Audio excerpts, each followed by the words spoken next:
आपण पाहत आहात लाईव्ह महाराष्ट्र पोलीस टाइम्स।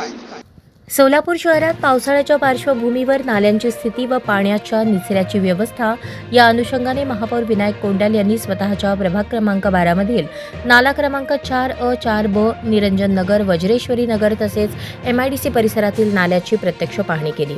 यावेळी महापौरांनी संबंधित अधिकाऱ्यांकडून नाल्यांच्या सद्यस्थिती, पाणी प्रवाहातील अडथळे तसेच पूरस्थिती टाळण्यासाठी करण्यात येणाऱ्या उपाययोजनांची सविस्तर माहिती घेतली। ज्या ठिकाणी गाळ, कचरा किंवा अतिक्रमणामुळे पाण्याचा प्रवाह बाधित होत आहे त्या ठिकाणी तातडीने साफसफाई करून आवश्यक ती कार्यवाही करण्याचे निर्देश दिले। तसेच पावसाळ्यात नागरिकांना कोणत्याही प्रकारचा त्रास होऊ नये यासाठी नाल्यांची नियमित पाहणी करून पाणी निचऱ्याची व्यवस्था सुरळीत ठेवावी अशी सूचना संबंधित विभागाला देण्यात आली।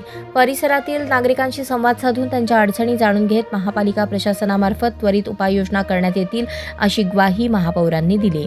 यावेळी सभागृह नेते नरेंद्र काळे, नगरसेवक सिद्धेश्वर कमटम, नगर अभियंता सारिका अकुलवार, गोकुळ चितारे, चंद्रकांत गुंडे, अभिषेक चिंता तसेच परिसरातील नागरिक मोठ्या संख्येने उपस्थित होते। दरम्यान महापौरांच्या पाहणी दौऱ्यानंतर शहरात वेगळीच चर्चा ऐकण्यास मिळाली। इतर प्रभागात देखील महापौरांनी पाहणी करणे गरजेचे होते असे नागरिकांनी सांगितले। यापूर्वी देखील महापौर विनायक कोंडाल यांनी आपल्याच प्रभागात पाहणी दौरा केला होता।